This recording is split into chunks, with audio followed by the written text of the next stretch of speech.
cameras here. I want to make sure you're cool. Kirk Hammett's our guest here on X1039, and another thing that I've learned about you is that you're a horror movie fan. I, for the longest time, have been a fan of the old Universal melodrama stuff, the Boris Karloff, Bela Lugosi stuff. Do you have a favorite film of all of those that they did, like Frankenstein, Son of Frankenstein, House of Frankenstein? Well, I love I love Frankenstein. I love Dracula. I love The Mummy. I love Bride of Frankenstein. Did you know that Clint Eastwood was in one of those old Universal films? Like he was in Revenge of the Creatures. That's right. Oh, you know that. Awesome. And just for the record, Boris Karloff's daughter's sons are coming to the show tonight. Is that right? Yeah. Here in Ontario. Wow, that's awesome. Yeah. Now, do you collect memorabilia? Do you have Yes, that? I do. What kind of cool stuff do you have?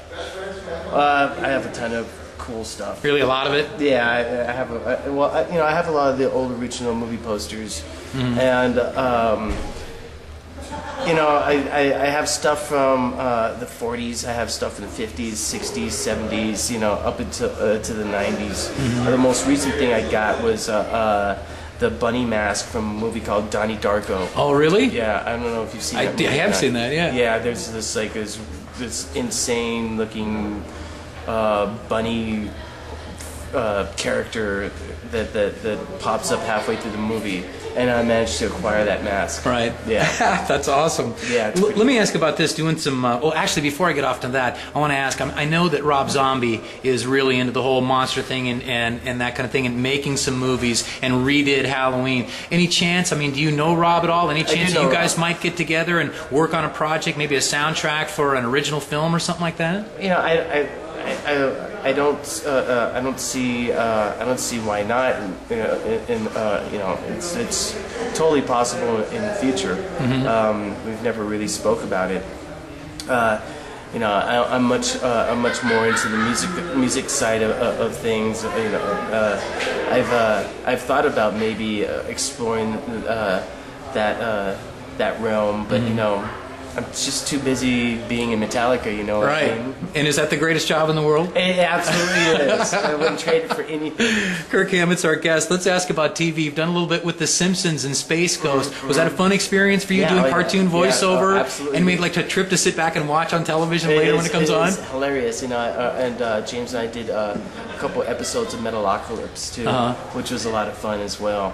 And it's super fun because it's really easy. Well, at least it's really easy for me to get into character, knowing that it's animation, because you can just be just about anything when it comes to animation.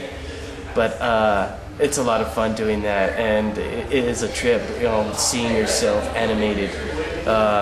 When we did the Simpsons thing, it was a crack up. We were just laughing the entire time, and we had a lot of room to improvise as well. Do they bring you like a picture, like here's what you're going to look like first, or you lay down the track first, and then they say, okay, here's what we drew? Yeah, pretty much. We got a little rough sketch of what we were going to look like. Really? Yeah. That's awesome. Kirk's our guest from Metallica. Let me ask you this: if it's not Death Magnetic, you guys are rocking on the bus. Who are you listening to right now? Lamb of God. Lamb of God. Yeah. All right, opening the show tonight. And I just love Machine Head. Oh, really? No kidding. They're going to be playing some shows with us. I just can't stop listening to those two bands, Machine Head and Lamb of God. That's totally awesome, man. That's some great stuff. Let me real quick ask you about like some early bands like Deep Purple, UFO. These are bands I think that a lot of kids don't know about, but you still listen to some of this stuff. It still looks good. I was rocking a little Rat Bat Blue by Deep Purple a few days ago, and it still sounds good. UFO, that live album they did in the late 70s. I mean, that was one of the great live albums. Yeah, Strangers in the Night. That's it. I know it well. I love UFO to this day. I mean, just the other night I was up late and went on YouTube and found a bunch of old live UFO stuff with Michael Schenker, and I was just loving it, man. I still love all that stuff. It's still really inspiring to me, and thank God it is, because you would think after listening to that stuff for an insane amount of time, you'd think I'd get tired of it, but I really haven't gotten tired of it at all. Well, he's a great player. Rolling Stone has you as one of the greatest guitar players in rock history, top 10, I believe. Let me ask you this question. This is the one that the fans want to know, the people in the radio station want to know. Kirk, Do you play Guitar Hero, and are you any good? I've only played Guitar Hero once, and it was with Lars, and I totally beat him. Oh, is that right? Yeah. But then, you know, I told him, hey, bro, you know, I have an unfair advantage here. Oh, that's awesome. Back to the record, Death Magnetic. What was the difference to say? I mean, you probably have a lot of people that want to work with you and things like that. You guys hooked up with Bob Rock and kind of redefined your sound. Rick Rubin is the guy in this one. Lots of people have worked with Rick. I mean, what was it like working with Rick? Was it different working with him than other producers, say Bob, or was this just something that immediately you guys clicked? You know, with Rick, it was really interesting because he's really interested in getting to the core essence of a band, and or just, you know, getting a band to rediscover their own core essence. And basically, that's what he did. He got us to kind of like rediscover ourselves and bring what was deep down in us back up to the surface.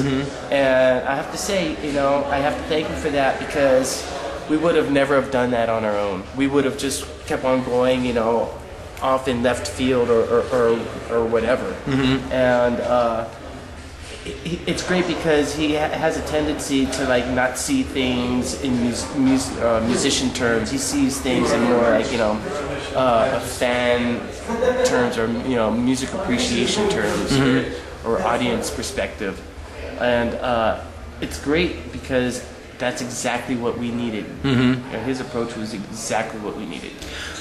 I'm wondering if there's a way that you can describe your style of playing. I mean, you're one of the fastest players. I mean, how do you, to talk to like maybe a young guitar player, I mean, how do you describe how you do what you do with your fingers on the guitar? I mean, how you do that? I mean, how would you tell a young guitar player, what do you need to do to practice, you know, to try and emulate that sound? You know, that's a really hard one for me, because I just kind of like just kind of close my eyes and just kind of like let my feelings and emotions take over, you know. And I've been doing it for so long that it becomes, you know, it's kind of like, it becomes just such a natural thing for me, just like, you know, eating, sleeping, walking, breathing. I pick up my guitar and I just play, and it just comes out.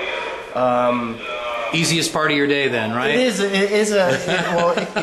can be the easiest part, but it also can be the most difficult part, you know, depending on the situation. But you know, I'd say that, you know, I feel really lucky in that I found a way to express myself in a very complete way, and I have to say, you know, I'm very thankful that I found my calling, you know. Yeah, it's just, you know, thank heavens. That's all I have to say about that. What a way to make a living, right? It's a wacky way to make a living, bro. Kirk, I appreciate your time so much. It's been a thrill to meet you. I know the fans are going to be real excited to hear this, man. Thanks for joining us so much on X1039. Appreciate it. I appreciate you doing, you know, doing your homework on this too. It's a real cool interview. Hey, you know, thanks very much. I appreciate that. I mean, I want to try and ask questions of people that, you know, they maybe haven't heard before, and you know, something that shows that I'm paying attention. You're definitely paying attention, bro. I appreciate that. God, thanks so much, man. I really appreciate it. Okay. Awesome. Can I get a couple of these real quick? Oh, absolutely. Hi. Hi. Stephanie from Warner Brothers. Hi. Did you want a picture? Oh, yeah, could I? Yes, that's my job. One job for him. Oh, and you know what? Can I rock these two Rons real quick? Yeah. All right, ready? Yo, it's Kirk Hammett of Metallica, and you're listening to X1039, the 1E? The IEs. The IE's Alternative Rock. That's it. Yeah, okay. Yo, this is Kirk Hammett. Keep listening to X1039 for your chance to win a guitar autographed by all 4 members of Metallica. Alrighty. Awesome, dude. Okay. You have a camera? Oh. Really appreciate it. Yeah, man, thank you. Yeah, the Karloff stuff, man. Ever since I was a kid watching that stuff. This I love Bryce, it. Boris Karloff, I love that you know, stuff. all of that stuff. 1, 2, 3. Alrighty. Awesome. Thanks again. Looking forward to it. Alright, man. Have a good show. Take care. Thank you. Cheers. Okay. Do you want food for after the show or? Yes. Alright. He's amazing. I have a event. So good. So does Jen have your email? table and we can send that picture to you. You know what?